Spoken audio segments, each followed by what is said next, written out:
તો દેશની નજર અત્યારે દરિયા પર છે. દરિયા પર એટલા માટે પણ છે કારણ કે દેશમાં લોકોને ચિંતા સતાવી રહી છે કે તેમને એલપીજી ગેસ સિલિન્ડર મળશે કે નહીં, ઉદ્યોગોને ગેસ મળશે કે નહીં. આ તમામ ચિંતાઓ વચ્ચે એક રાહતના સમાચાર આવ્યા છે કારણ કે બે જે જહાજ છે તે આવી રહ્યા છે ભારત, અને એક જહાજ તો જ્યારે અમે વાત કરી રહ્યા છીએ ત્યારે એ પહોંચી પણ ચૂક્યું હશે. કયા કયા જહાજ છે પહેલા એ વાત કરી લઈએ. તો રાસ લાફાનથી એટલે કે પર્શિયન ગલ્ફ ફારસની ખાડીથી જે જહાજ નીકળ્યું છે તે જહાજ સ્ટ્રેટ ઓફ હોર્મુઝ પાર કરી ચૂક્યું છે. અને જ્યારે આપણે વાત પણ કરી રહ્યા છીએ તો એક જહાજ જે શિવાલિક નામનું જહાજ છે તે તો લગભગ મુન્દ્રા ઉપર પહોંચી પણ ચૂક્યું હશે. બીજું જે જહાજ છે તે નંદાદેવી જહાજ છે જે 17 માર્ચે પહોંચવાનું છે. અને કેટલો જથ્થો લઈને આવી રહ્યું છે તો 46,000 મેટ્રિક ટન એલપીજી એટલે કે 32 લાખ ઘરેલું સિલિન્ડરનો જે જથ્થો છે તે ગેસ લઈને આવી રહ્યું છે. શિવાલિક તો પહોંચી ચૂક્યું હશે અને નંદાદેવી જે જહાજ છે તે કંડલા પોર્ટ પર પહોંચવાનું છે 17 તારીખે.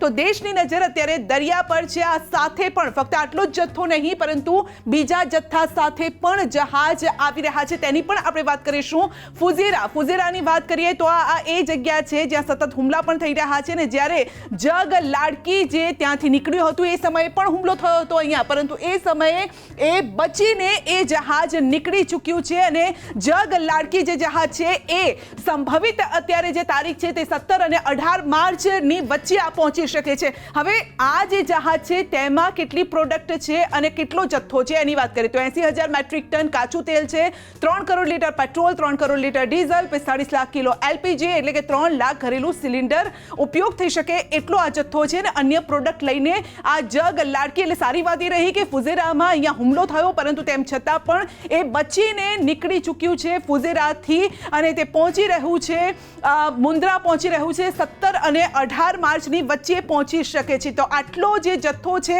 તે લઈને આવી રહ્યા છે. એક જહાજમાં 46,000 મેટ્રિક ટન એલપીજી એટલે કે 32 લાખ ઘરેલું સિલિન્ડર છે. બીજા જહાજમાં જોઈએ તો 46,000 મેટ્રિક ટન એલપીજી, 32 લાખ ઘરેલું સિલિન્ડર. આ સાથે જ કયા છે તો હોર્મુઝ સ્ટ્રેટને સામે કાંઠે હજુ પણ 22 જેટલા જહાજો હજુ પણ ફસાયેલા છે. આપ જોઈ શકો છો સ્ટ્રેટ ઓફ હોર્મુઝ, અને અહીંયા હજુ પણ જે ભારતીય જહાજો તે છે તે ફસાયેલા છે. જો એ સહી સલામત નીકળવામાં જો સફળ થાય તો મોટો જથ્થો ગેસનો છે તેની આપૂર્તિ થઈ શકે તેમ છે. એટલે કે 6 એલપીજી, અંદાજે 2 કરોડ ગેસ સિલિન્ડર, આ સાથે 1 એલએનજી એટલે કે પીએનજી, સીએનજી ઉદ્યોગ માટે જે વાપરવામાં આવતો હોય છે ગેસ તેની વાત થઈ રહી છે. આ સાથે 4 કાચું તેલ એટલે કે પેટ્રોલ, ડીઝલ અને વગેરે માટે આ જે જહાજો છે તેમાં અલગ અલગ જથ્થો આવી શકે છે. 1 કેમિકલ પ્રોડક્ટ માટે અને 10 અન્ય છે. એટલે કે કુલ મળીને 22 ભારતીય જહાજો છે તે હજુ પણ અહીંયા ફસાયેલા છે. ને જો તે પણ સહી સલામત નીકળી જાય તો મોટો જથ્થો આપણને મળી શકે છે તેમ છે. પરંતુ હાલ જે ચિંતા લોકોને સતાવી રહી છે કે ગેસનું સિલિન્ડર મળશે કે નહીં, ખાસ કરીને કમર્શિયલ વાત કરીએ અથવા તો ઘરેલું ગેસની વાત કરીએ તો તમામની ચિંતા હળવા કરનારા સમાચાર છે. અને અગત્યની આ 2 તારીખો છે એટલે કે 16 તારીખે એક પહોંચી ચૂક્યું છે અને જ્યારે વાત કરી રહ્યા છે ત્યારે એ અહીંયા એટલે કે મુન્દ્રા પોર્ટ પર પહોંચી ચૂક્યું હશે. અને 17 માર્ચે એટલે કંડલા પોર્ટ પર બીજું એક જહાજ નંદાદેવી પહોંચવાનું છે અને તેમાં મોટો જથ્થો આવી રહ્યો છે.